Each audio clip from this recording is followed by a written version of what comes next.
വിദ്യ, ഒരു 10-18 വർഷമായിട്ട് നീ ഈ ബ്യൂട്ടീഷ്യൻ മേഖലയിൽ വർക്ക് ചെയ്യുന്ന ഒരാളാണ്. നിന്റെ ഒരു എക്സ്പീരിയൻസ് വെച്ചിട്ട് പിന്നെ ബ്രൈഡ്സ് കല്യാണത്തിന് മുമ്പ് ഫേഷ്യൽ ചെയ്യണോ ചെയ്യണ്ടേ എന്നുള്ളതാണ്. നിർബന്ധമായിട്ടും ഫേഷ്യൽ ചെയ്യണം. കാരണം നമ്മുടെ സ്കിന്നിലുള്ള ധാരാളം ടാന്, ഡെഡ് സ്കിന്നൊക്കെ ഉണ്ടാവും.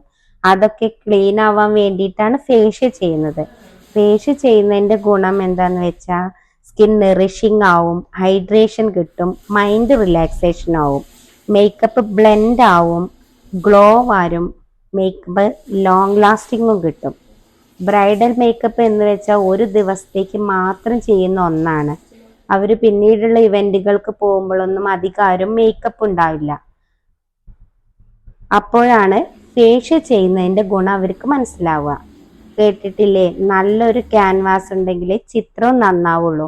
അതുപോലെയാണ് മേക്കപ്പും. സ്കിൻ നന്നായാൽ മാത്രമേ മേക്കപ്പും നന്നാവുള്ളൂ. ഒരു ബ്രൈഡ് മിനിമം 1 മന്ത് മുന്നെങ്കിലും എക്സ്പീരിയൻസ് ആയിട്ടുള്ള ഒരു ബ്യൂട്ടീഷ്യൻ്റെ ഒരു അറ്റാച്ച്മെന്റ് ഉണ്ടായിരിക്കണം.